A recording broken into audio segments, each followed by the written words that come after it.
Good morning students, Sairam and welcome back once again. Students, in previous video we have started geography chapter number 4, that is climate. So in this video we will continue with this chapter and this is part 2 of this chapter. So before proceeding further, let's take a quick recap what we have learned in the previous part of this chapter. So we learned what type of climate is there in India. So India has monsoon type of climate. Now this word monsoon is derived from the Arabic word mausim, which means season. It is greatly affected by the seasonal monsoon winds. In June-September, it received good rainfall from southwest monsoon winds. And in winter, some part of South India also receive rain from retreating monsoon. So about season, we will discuss later. The next thing we have learned, climate controls. So climate control, basically the factors that affecting the climate of a place are referred as controls. So here are the climatic controls that affect the climate of a place. Latitude, altitude, next one is pressure and wind system. Next is distance from the sea. Then ocean currents, and the last one is the relief feature. So these are the important climatic controls. So this is what we have learned in the first part of this chapter. Now in this video we are going to discuss factors that affecting India's climate, right? Okay, so here are the factors that affect India's climate. First is the latitude, the most important factor. Next one is the altitude. Then third one is the pressure and wind system, western cyclonic disturbance, and the last one is the jet streams. Clear? So all these are the factors that affecting India's climate. How? Let's read. So let's start with the first, latitude. So latitude is one of the important factor that affecting India's climate. As you all know students, the Tropic of Cancer that passes through the middle of the country, that means from Rann of Kutch in the west to the Mizoram in the east. Almost half of the country lying south of the Tropic of Cancer, right? Half of the country lying south of the Tropic of Cancer, that is belongs to the tropical area. So tropical area, that means the area between the Tropic of Cancer and the Tropic of Capricorn. This area is called tropical area. And above Tropic of Cancer, it's a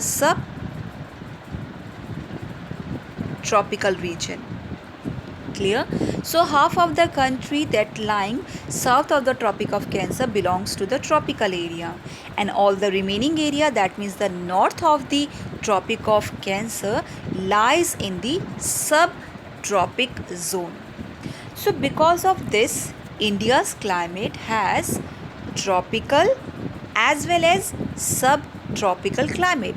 That means India experience both type of climates.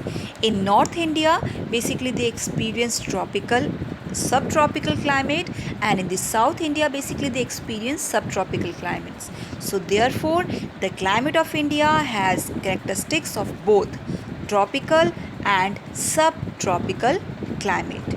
Is it clear? So, as I said, the Tropic of Cancer passes through the middle of the country from the Rann of Kutch in the west to the Mizoram in the east. Almost half of the country lying south of the Tropic of Cancer belongs to the tropical area, and all the remaining area north of the Tropic of Cancer lies in the subtropical zone. Is it clear? Okay, now just look at this map. So here is the Tropic of Cancer. South of the Tropic of Cancer, this is the tropical region, and north of the Tropic of Cancer, this is the subtropical region. So subtropical region, that is away from the equator, and the tropical region, that is very closer to the equator, so it experiences high temperature throughout the year. Is it clear? Now the next factor is altitude. So as we know that this topic we have already discussed in the first part of this chapter. So altitude, basically, as we goes from the surface of the earth to the higher altitude, so the atmosphere becomes less dense and the temperature decrease, right? When we just goes higher, so temperature decrease. India has mountains to the north, right? Here is mountains. So India has mountains to the north which have an average height of about 6,000 meters, and India also has a vast coastal areas, right? So where the maximum elevation is about 30 meters. So basically the Himalayas, they just prevent the cold winds of the Central Asia from entering the Indian subcontinent, and because of these mountains ranges, this subcontinent experience comparatively milder winter as compared to the Central Asia. Is it clear? This is how altitude also affect India's climate. Now the next factors that also affect the India's climate is the pressure and the surface winds. Now let's understand the concept of pressure and the wind system. Basically it is the most important factors. So here we understand how pressure and wind impact India's climate. India has unique wind and pressure condition. Basically, pressure and wind system of any area depends on latitude and altitude of the place. So pressure and winds bring changes in the temperature and the rainfall pattern. Then when we talk about the wind systems, so here we talk about the two types of wind. The climate and the weather condition in India are governed by the atmospheric condition. So the first wind system is the surface winds, and the next one is the upper air circulation. So let's start with the surface wind. Surface wind. First of all, this globe is showing the wind pattern. Students, as we know that our earth is divided into the northern hemisphere and the southern hemisphere, and here is the equator at 0 degree, right? So just above equator, this is the northern hemisphere, and below equator, this is the southern hemisphere. So this globe is showing the wind pattern. In northern hemisphere, northeasterly trade winds blow, and in the southern hemisphere, southeast easterly trade winds blow. Now why these winds are called the northeast trade winds and the southeast trade winds? So first of all, northeast trade winds, because these winds blow in the northern hemisphere from the eastern sides, right? That's why it is called the northeasterly winds. And southeasterly winds, basically these winds blow in the southern hemisphere from the eastern sides. Now the second question is, why these are called the trade winds? So first of all, trade winds are the permanent winds, and these winds blows in a particular direction throughout the year. Now why these winds are called the trade winds? So the trade winds were named by the crew of the sailing ships that dependent on the winds while they crossing the ocean. That's why these winds are called the trade winds. Clear? So in northern hemisphere, north easterly trade winds blow, and in southern hemisphere, southeasterly trade winds blow. Now easterly means the winds that blow from the eastern side. Westerly means winds that blows from the western sides. Clear? Now the next question is where India is lying. So India lies in the region of northeasterly trade wind. Here is India, right? India lies in the region of northeasterly trade winds. That means in India, northeasterly trade winds blow. Clear? Now, the next thing is, now let's understand the pressure system, right? So, first of all, as we know that here is the equator at 0 degree. Equator receive a direct sun rays throughout the year. So we just found more temperature in this belt, right? This belt receive direct sun rays, so we just find more temperature in this belt. So low pressure built here, or we can say low pressure formed here. Okay, now let's first understand the relationship between the temperature and pressure, right? If the temperature is high, so pressure is low, right? If the temperature is high, so pressure is low, and if the temperature is low, then pressure is high. Is it clear? Relationship between temperature and pressure, that means if temperature is high, so pressure is low, and if temperature is low, so pressure is high. So as I said, equator receive direct sun rays throughout the year, so we find more temperature in this belt, so low pressure formed here. Now second thing is, now just look at the pole, north pole and the south pole. This one is the north pole and here is the south pole. So as we know that near the poles we found lowest temperature, so we found high pressure. So in this belt high pressure formed because temperature is low. Is it clear? Equator is a region of low pressure and the poles is a region of high pressure. Clear? Now, so is it clear the concept of high pressure and the low pressure? So basically if the temperature is high, so low pressure formed, and if the temperature is low, so high pressure formed. That's why equator is a region of low pressure and poles is a region of high pressure. Now the second thing is, these winds, they just blow from this direction. Why these winds blow from this direction? Because air always move from high pressure area to low pressure area. Near the pole high pressure formed and near the equator low pressure formed. So the winds, they just blow from the high pressure to the low pressure. Just keep in your mind, air always move from high pressure area to the low pressure area. That's why these winds move in this direction. So equator is a region of low pressure and poles is a region of high pressure. That's why these winds blow from high pressure to the low pressure.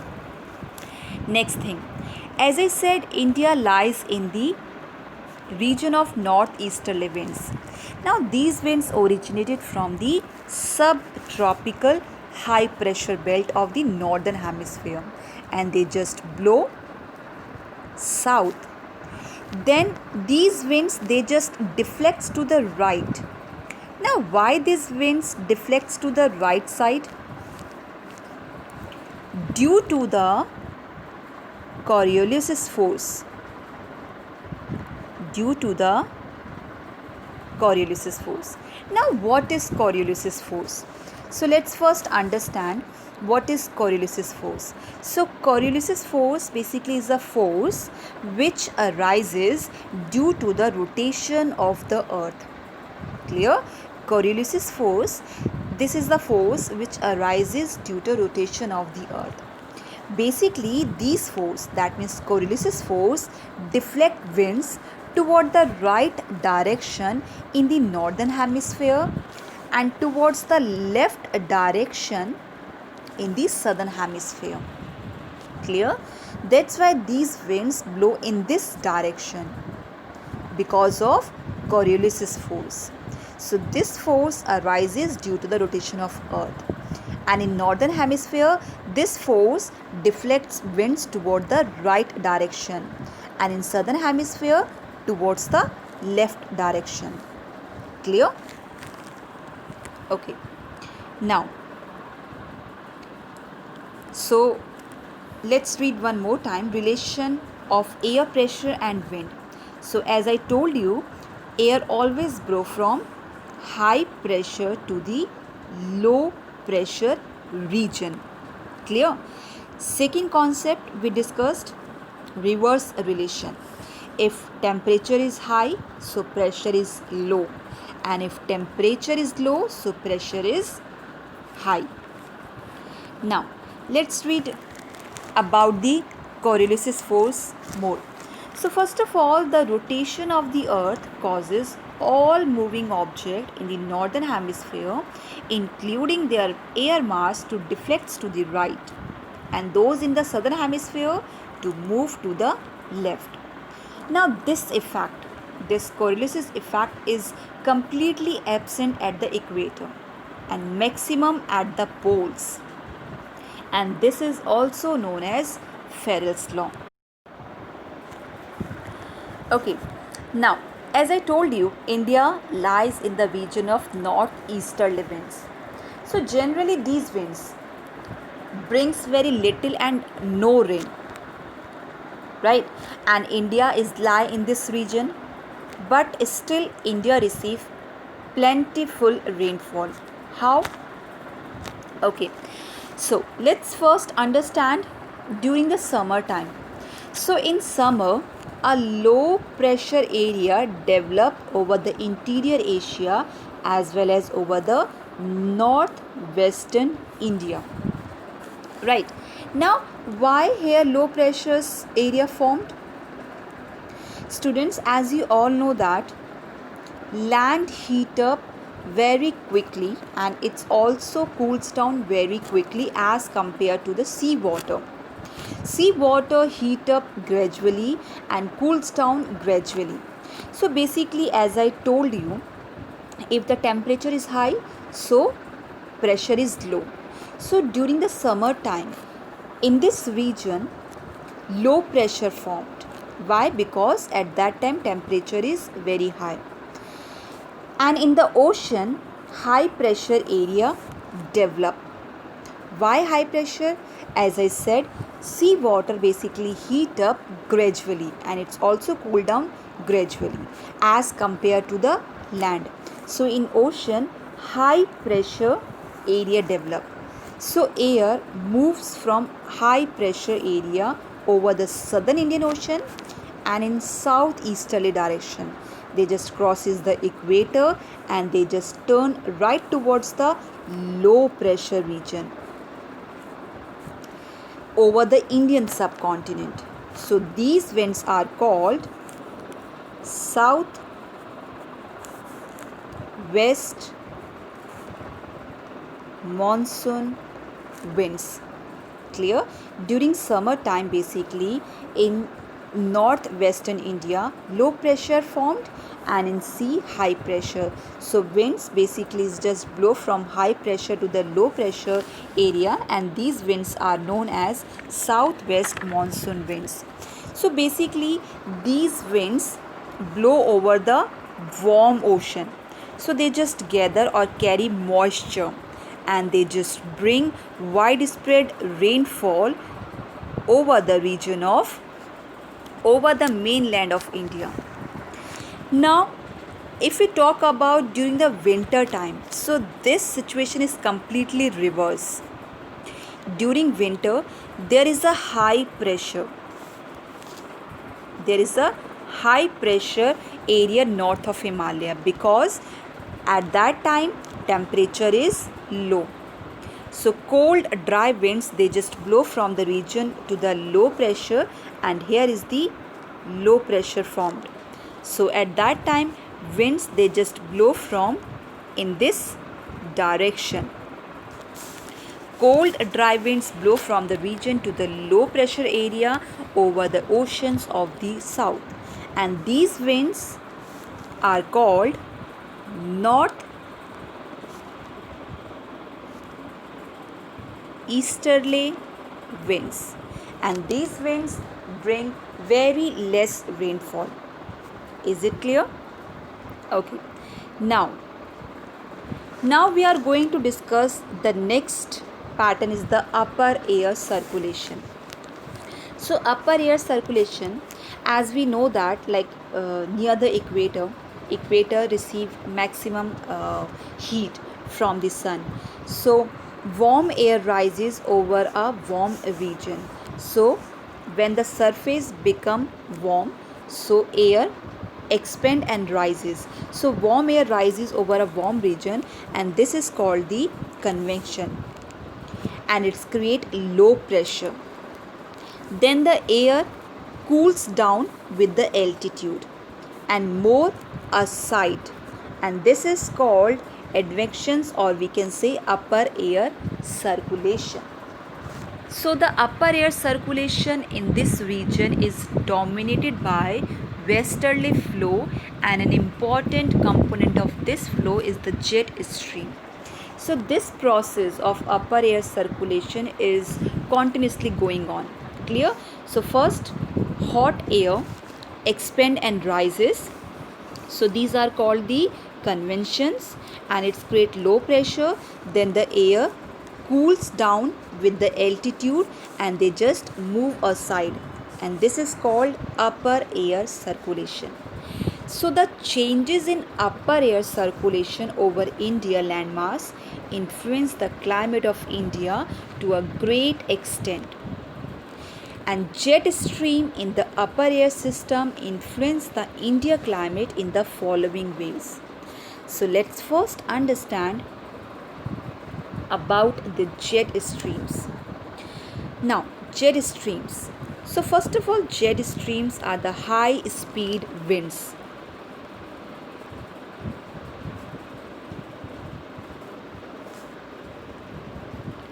Jet streams, high speed winds in the form of thin belt. A jet streams refers to fast blowing winds which blow in the narrow zone in the high altitude about 12,000 meter in the troposphere. Troposphere, that means the first layer of atmosphere.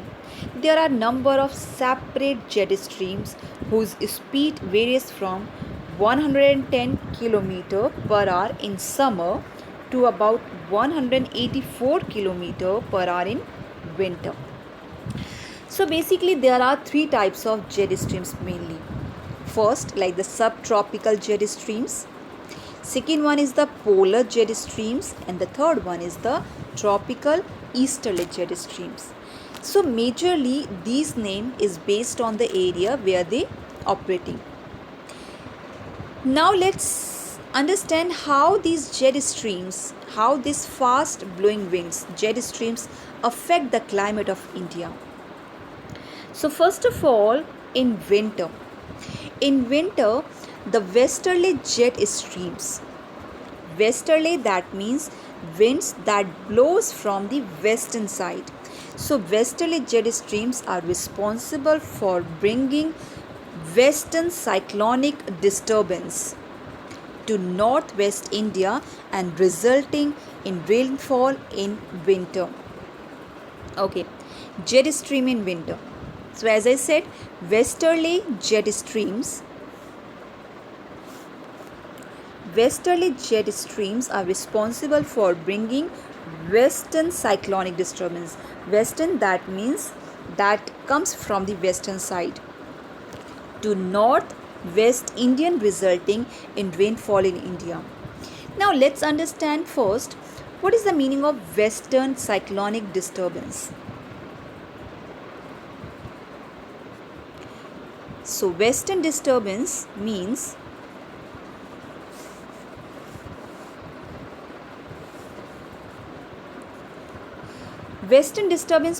it generated in the Mediterranean Sea. The subtropical westerly jet streams, they just blowing south of the Himalaya and is responsible for rainfall in the western part of country during the winter month. Western disturbance generates in the Mediterranean Sea, right? Now where is Mediterranean Sea?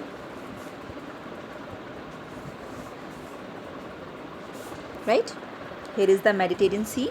So western disturbance generates in the Mediterranean Sea, then just travel through the Central Asia and then finally reach India and hit the Himalayas. Clear? Western disturbance, it's generate in the Mediterranean Sea and then travel through the Central Asia to finally reach India and hit the Himalayas. Then it brings